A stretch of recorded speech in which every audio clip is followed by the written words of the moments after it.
welcome back to the channel. This is HBRV Lifestyle, Honey Badger John Livingston, giving you another brutally honest review, this time on the Heartland Landmark fifth wheel. If this is the first time you visited this channel, I talk about everything to do with the RV business, from pricing to camping, so don't forget to hit that subscribe button.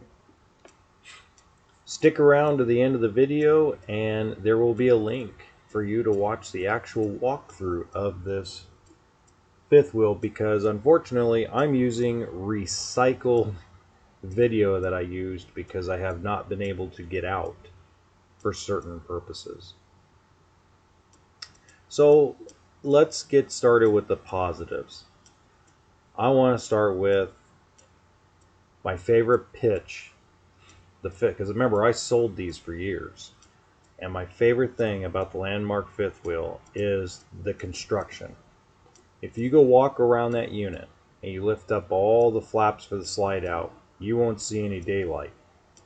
If you go, let's take this as an example, a rear lounge, and you go look behind the sofa, you will not see any daylight anywhere around the unit, from the rear cap to the sidewalls, floor, and ceiling. It is sealed, tight, and bonded.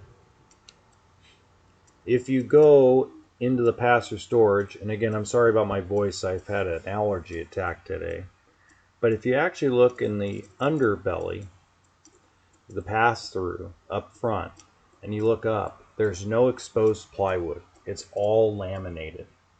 Laminated and vacuum bonded. Now what that means for you full-timers out there is those R factors everybody likes to pitch and present will actually be there 24 hours a day. There's a running joke amongst RV salespeople that R factors mean as much as how many licks it takes to get to the center of a Tootsie Pop, if you get my drift. It's right about twice a day. When a fifth wheel is tested for R factors, it is tested inside of a controlled environment where the fifth wheel has not gone down the road in an earthquake style scenario. What does that mean? It means when this thing's towed, it's an earthquake going down the road, all the way down. So how can you measure an R factor if the movement of the coach hasn't occurred? Oh yeah, you can't. So in this case, they vacuum bond the sidewalls, they laminate the underbelly, that way laminate the pass-through, and what that does at the end of the day is give you better insulation because the coach is sealed better. Now, before I used to sell this in Bighorn, not Bighorn Traveler, that's a pile of crap product, but the actual real Bighorn and the Landmark. When I sold them when I was at Giant RV, I never took people in the unit until I actually showed them how the unit was constructed. The other thing that I am a big fan of is that there is normally a sticker with all the 1-800 numbers for all the appliance and vendors for their customer service line. So if you can't get hold of the dealership to answer your troubleshooting questions, they actually have the phone numbers posted for you to call those folks. So anything from your Suburban, Dometic products, all the way to your refrigerator. The other thing that has been probably my favorite thing about Heartland in general is the customer service you get. It's as close to Winnebago motorhomes as you're going to get in a towable. Now, I'm going to be really nitpicky about the negative things. And here's the nitpicky part about the negative things. I'm not a fan of the paint jobs anymore. I've never been a fan of any of the paint jobs. They're ugly. They're not the cutest, prettiest things. I think that because they spend so much money on the construction of the unit that they forget that there has to be some lipstick to it. When I used to sell this against the Montana, the Cougar, well, back then the Montana Big Sky, the High Country, when Reflection and Solitude first came out, a lot of people would tell me, well, it's ugly inside. Well, yeah, it is, because I want you guys to think about this. When you're buying a coach and you're going to go full-time in it, go look online on the YouTube channels of all these full-time RVers. How many of them own a Heartland product and are complaining? Not very many. The Villanos, the Solitudes, the Grand Designs, everybody has problems. Why? Because they spend the money on the lipstick.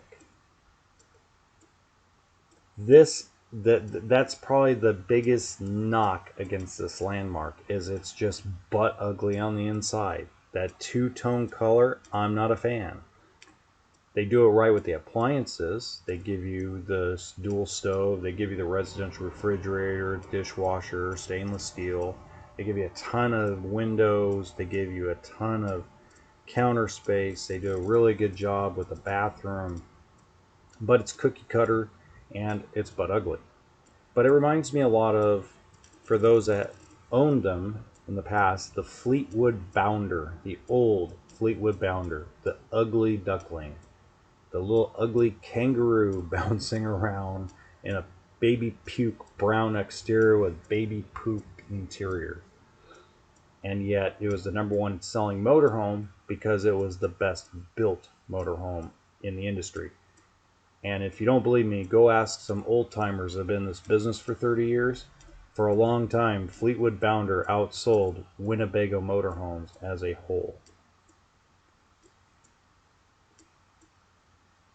So the other thing I don't like is I think that because the weight of these landmarks is not over 20,000 pounds, I think you can start getting away from hydraulics. I'm becoming less and less a fan of hydraulics because the leveling system and slide outs, you get leaks from the hydraulics, and the battery power it takes to operate the leveling system and the slide outs with the hydraulic system is insane. Now, if you asked me this 5 years ago, I told you hydraulics was the best thing on earth. But the electric systems, the lighter weight systems, have gotten better over the years. Now, toy haulers is a different scenario. A fifth wheel toy hauler has to have hydraulics, in my opinion, because if you don't, then the weight's not good. But remember the difference, most fifth wheel toy haulers have a, you guessed it, gasoline generator. So you can start the generator before you hit the leveling system to help with the battery power. The last thing, negative, and this is really getting nitpicky, is I hate frameless windows. I hate them. A high dollar, $150,000 sell price unit, $200,000 MSRP, and you're going to put frameless windows on it. Come on, guys. Who cares what the other manufacturers are doing? Be different. Those slide open windows are still a fan favorite because at the end of the day, you want a breeze in your coach. You're out there because you want to let fresh air into your life. Why in the hell would you want to close it off using something that's supposedly pretty? RV manufacturers. Can't live with them. Pass the beer nuts. Let me tell you, this is just my final thoughts on this. I sold these units even when they were the 365, the regular Landmark, and I'm going to include the Bighorn in this. I would sell these units over any fifth wheel product on the market. And I've been doing this 11 years. I'm not affiliated with any dealerships anymore. I'm not affiliated with anybody. It's just the truth. It is an amazing, amazing coach, an amazing company. Amazing company. And they do with what works. That's all I have for today. In the top right hand corner, that link to that walkthrough video, just click right there and you'll get my actual walkthrough of the unit. Happy New Year, happy camping, and enjoy.